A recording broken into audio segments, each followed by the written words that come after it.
कल आप लोग तो एब्सेंट थे, बाकी बहुत सारे बच्चे आए हुए थे, कल भी 5-6 बच्चे कल भी थे। आपको मैंने सामान्य एबीसीडी का परिचय दे दिया था। एबीसीडी का जो सामान्य परिचय था मैंने आपको दे दिया था कि कौन सा अक्षर से क्या बनेगा, और आपको याद भी होगा कि कौन सा अक्षर से क्या बनता है। ठीक है, नहीं याद है कोई बात नहीं है, मेरी लाइव वीडियो करूँगी मैं आपको बता दूँगा। आज अपन उसी चीज़ को थोड़ा सा आगे बढ़ाएंगे। देखिए, पढ़ना कुछ भी नहीं है, आपको केवल आकृतियां पहचान में आना चाहिए कि कौन सी आकृति दिखने पर आपको क्या करना है। एबीसीडी के कौन से अक्षर पाने पर आपको कौन सा आवाज निकालनी है। जैसे आपको कभी एम दिखाई दे, किताब अगर आप पढ़ रहे हो, अगर आप किताब पढ़ रहे हो, कहीं पर बैनर पढ़ रहे हो, कुछ भी चीज अगर आप पढ़ रहे हो, तो वहां पर आपको अगर एम नजर आ जाए तो आपको वहां उसे बोलना पड़ेगा म। जैसे ये दिखते ही म बोलते हो, वैसे आपको ये दिखने पर भी म ही बोलना।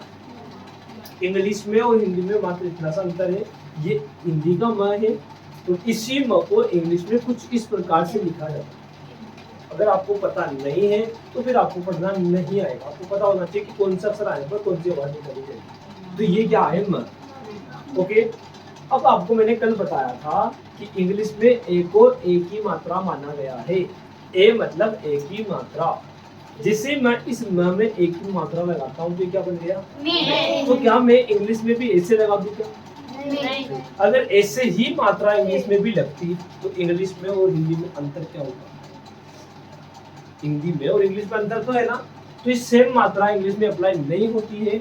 ऐसी मात्रा की जगह ऐसा का ऐसा यहाँ लिख दिया जाता है। समझे आप? मात्रा तो वही हिंदी वाली ही तो है ये। जैसे ये मात्रा देखो, ये देखो दोनों सेम नहीं है क्या? ये एक ही मात्रा, तो ये भी तो एक ही मात्रा है। अंतर ये है कि आपने इसमें तो ऊपर लगा दिया, इसमें तो आपने ऊपर लगाया, यहाँ आपने ऊपर लगाया, इसी को मैंने यहाँ पर नीचे लगा दिया। तो ये क्या हो गया अपना में। आपको इससे कोई मतलब नहीं, इसमें तो चल रहा हो तो चलने तो आप बोर्ड पे ध्यान दो। ठीक है, ये मोबाइल लाइव चल रहा है, यूट्यूब पे चल रहा है, आपको कोई रंग नहीं होना चाहिए, आपका ध्यान होना चाहिए। ठीक है, समझ में ना आया तो आप पूछिए। यहाँ इसे पढ़ेंगे अपन में, क्या पढ़ेंगे? मैं क्यों पढ़ा? क्योंकि ये तो है मैं। जैसे मैं आपसे पूछूं कि ये मैं क्यों पढ़ा, आपने ये जो आकृति आपको दिखी, आपने इसे मैं पढ़ा, क्यों पढ़ा? क्योंकि आपके माइंड में फिक्स है कि ये तो लिखा हुआ है म और ये लगी हुई है एक ही मात्रा, इसलिए आपने मैं पढ़ा।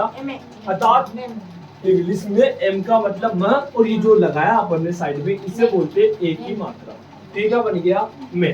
ये क्या बन गया अपना मैं। अब अगला देखो, अगर मैं इसके साथ लगा देता हूँ ये, अब ये क्या बना, मैं। अब जिसको पढ़ना नहीं आया मैं बता देता हूँ बेटा, ये जब भी ऐसा आता है इसमें पढ़ते हैं ट। क्या पढ़ते हैं इसे? ट। और यहाँ ऑलरेडी मैं था, और ये टी लगाने का मतलब मैंने आपसे जो कहा ट बोलो। जब भी ये टी में लिखूं तो मैं आपसे जो कहना चाह रहा हूँ कि आप ट बोले। क्या बोले? तो इसे क्या पढ़ेंगे? मेट। ओके, अब ये मेट क्यों हुआ? क्योंकि ये म है और ये ट है और ये ए है। अगर ऐसे पढ़ना ना है तो आप ऐसे पढ़िए म ए ट, तो भी मेट की पढ़ाई हुआ। थोड़ा सा दिमाग लगाए, म ए ट, मेट। ओके, अब जब मैं इसे ही हटा दूं, जब ये आए तो ही ट बोलना है, जब ये आ ही नहीं रहा है तो क्या ट बोलोगे क्या? अब मैं यहाँ पर लगा देता हूँ, जैसे कि मान लो मैं लगा दिया पी। इससे आने पर जब भी आपको या ऐसा लिखा जाए या आप किताब पढ़ रहे हो और ऐसा दिख जाए तो आपको फिर प की आवाज निकालनी। किसकी आवाज निकालनी? अब ये क्या बना? मैं प। ये देखो, ये तो म ए प, म ए प, क्या बना है? मैं। इससे पढ़ना है आपको। बात क्लियर हो गई यहाँ तक? अगर मैं आगे का इससे भी क्लियर कर दूं तो क्या बचा? ए प, और आगे लगा दूं ल तो क्या बना? ल यानी कि ल। क्या बना? क्या आपको पहली कंडीशन समझ में आई? यहाँ तक आपको कोई दिक्कत? क्या आप ऐसे अक्षर पढ़ सकते हैं? आपको केवल जब तक ये ज्ञान नहीं होगा कि कौन सा अक्षर आने पर कौन सी आवाज निकालनी, उसे क्या पढ़ना है, तब तक आप पढ़ना नहीं सीख सकते। जैसे मैं लिखता हूँ ये, मैंने आपसे कहा कि ये क्या है, तो वो बच्चा ऐसे नहीं पढ़ पाएगा जिसे यही पता नहीं कि ये क्या है। तो ये बेटा स, ये रहा ए ट, स ए ट, तो क्या बना बताइए? ओके, इसी का पढ़ेंगे अपन से। अगर आगे पी लिख दूं तो पेट हो जाएगा। ओके, तो अब मुझे आप ये पढ़ के बताओ क्या है। अगर मुझे डेढ़ को बेड बनाना हो तो फिर क्या द को हटाकर ब लगा दूं, और इंग्लिश का ब ऐसा होता है बेड हो। क्या आप एक ही मात्रा वाले अक्षर पढ़ना सीखे? कोई प्रॉब्लम? अगर आपको कोई दिक्कत हो तो आप पूछे। ठीक है, नेक्स्ट देखिए, ये तो मैंने आपको ए का बताया, साथ में लिखवा भी दूंगा बाद में आपको। ये ओ, ये खुद अपने आप कह रहा है कि मैं कौन हूँ। ओके, ओ है ये। तो अब जब भी ये दिखे तो इन्हें कहता है कि जब भी मैं दिखूं तो क्या बोलोगे? ठीक है, जैसे ये क्या है? नहीं, ये दिखते ही आपको ट बोलना है, ये दिखते ही आपको क्या बोलना है? ओके, ये क्या है? ट ओ, क्या बनना है? अब मुझे ये बताओ, ये क्या है? जब भी एस और एच दिखे तो आपको बोलना है श। क्या बोलना है? तो अब ये क्या बना? शो। ये क्या है? शो। ये तो बन गया अपना तो, ये बन गया अपना शो। तीनों को तौर फटाफट समझ में आया यहाँ तक? ये बेसिक क्या है, कोई एडवांस नहीं है। आपको मैं बता रहे हैं कि ओ को ऐसा लिखा। ओके, फटाफट बताओ।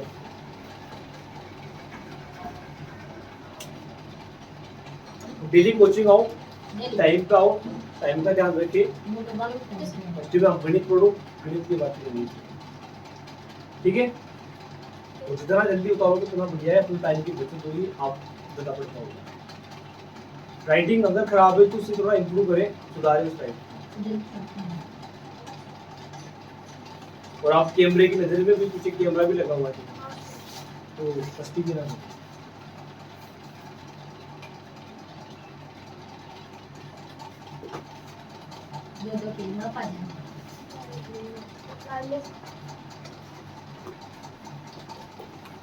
उतार लिया बेटा से।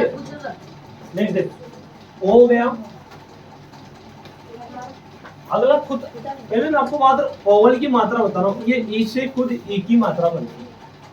ई से खुद किसकी मात्रा बनती है? ई। कैसे बनती है देखो, जब भी आपको ई दिख जाए, जैसे कि ये क्या है? ये से याद नहीं आता तो याद रखो ये क्या है? ए हटा के क्या बच रहा है? अर्थात ये क्या है वास्तव में?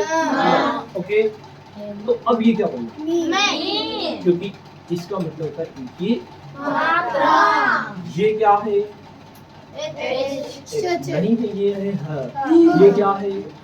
ह का मतलब ये ह क्या है? यानी जब भी ऐसी आकृति दिख जाए इंग्लिश में तो वहां पर ह निकाला जाता है, ह की आवाज निकाली जाती है, उस अक्षर को ह पढ़ा जाता है। ओके, जैसे ये दिखने पर ह बोल रहे हो, अब आपको ये दिखने पर भी क्या बोलना है? चाहे ये दिखे तो भी ह और ये दिखे तो भी ह। जैसे कि मान लीजिए आज मैंने ये कपड़े पहन रखे तो भी आप मुझे आंसर कहोगे, कल दूसरे कपड़े पहने तो भी तो वही कहोगे। तो इसकी शकल चाहे चेंज हो जाए लेकिन ये रहेगा क्या? ओके, तो ये भी है, ये भी यहाँ ये लगा दिया तो ये क्या बन गया? ही। समझ में आया? तो आज पता चल गया ना कि ये ही कैसे बना, मी कैसे बना। इसके अलावा ये क्या है? ये मैंने वापस क्या लिख दिया? अब क्या बन गया? ये बी। ओके, क्यों बटा अपन ने? क्योंकि ये खुद बड़ा और ये लगा दिया मैंने, बी हो गया। ओके, उसके अलावा देखिए आप, ये क्या है? अब आप कंफ्यूज ना हो, श ह मत पढ़े इसे। जब एच किसी शब्द के साथ में आता हो तो फिर ह को नहीं पढ़ा जाता। वह एच इसलिए आया है उस अक्षर को बड़ा बनाने के लिए या अन्य शब्द का निर्माण करने के लिए। तो यहाँ पर श है, अब ये क्या बन गया? शी। क्लियर? बताओ बिना टाइम को बर्बाद किए।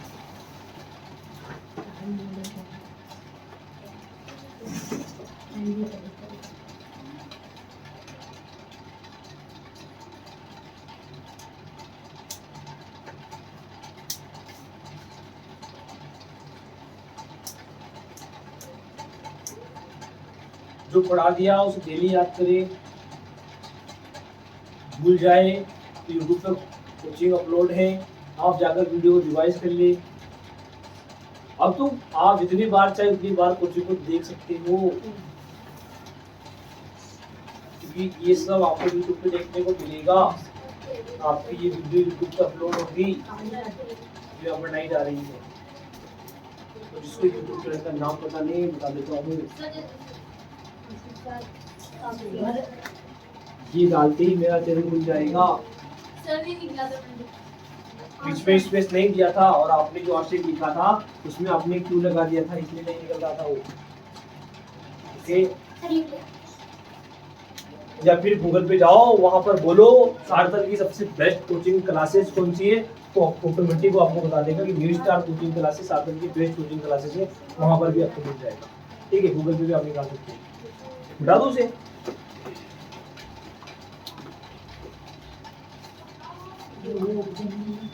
अगला ए हो गया, ई हो गया, ओ हो गया, आई देखो, बहुत मस्त रूल है आई का। आई है ना, देखो आई। तो ये क्या है, आपको इंग्लिश नहीं बोलनी है, आपको हिंदी बोलनी है। इसे हिंदी में यानी कि ल क्या है बेटा, जिसको याद नहीं है मैं बता देता हूँ। जब कभी भी आप इंग्लिश की किताब पढ़ रहे हो और आपको कोई ऐसी आकृति नजर आ जाए, यानी कि एल लिखा हुआ नजर आ जाए, आपको उसे पढ़ते वक्त ल पढ़ना है, एल नहीं बोलना है। इसको आपको ल बोलना है। किताब में आपको उसे ल बोलना है, एल नहीं बोलना है। एल तब बोला जाता है जब आप इसे एबीसीडी के रूप में पढ़ रहे हो, तो ये एल है। जब आप इसे किसी शब्द के रूप में पढ़ रहे हो, किताब में पढ़ रहे हो, तो इसे एल नहीं पढ़ा जाता, इसे ल पढ़ा जाता है। इसका उच्चारण ल होता है। ओके, तो यह है ल। अब यहाँ मैंने लगाया आई, तो ये अभी तक तो ली है, अभी तक तो ये ली है। और ये ट लगाया तो ये क्या बन गया, लिट। ये क्या है, क्या ये क्या बन गया, ये क्या बन गया, ये क्या बन गया, बिट। ये क्या है, अब क्या बन गया, और अब क्या बन गया, अब क्या बन गया बेटा, ये। अब चेंजेस समझना। अब यहाँ अगर मैं ई लगा देता हूँ, यहाँ अगर मैं ई लगा देता हूँ, तो अभी लिट नहीं पढ़ सकते।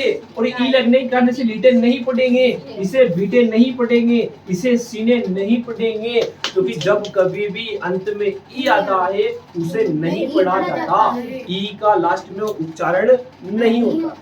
ई जब भी आता है लास्ट में उसका उच्चारण नहीं होता है। ई अक्सर उस जगह साइलेंट होता है। साइलेंट का मतलब समझते हो, यानी चुप रहता है, उसका कोई साउंड नहीं होता, उसे नहीं पढ़ा जाता। फिर ये आता क्यों, ये आता क्यों, ये आया इसलिए क्योंकि अंग्रेजी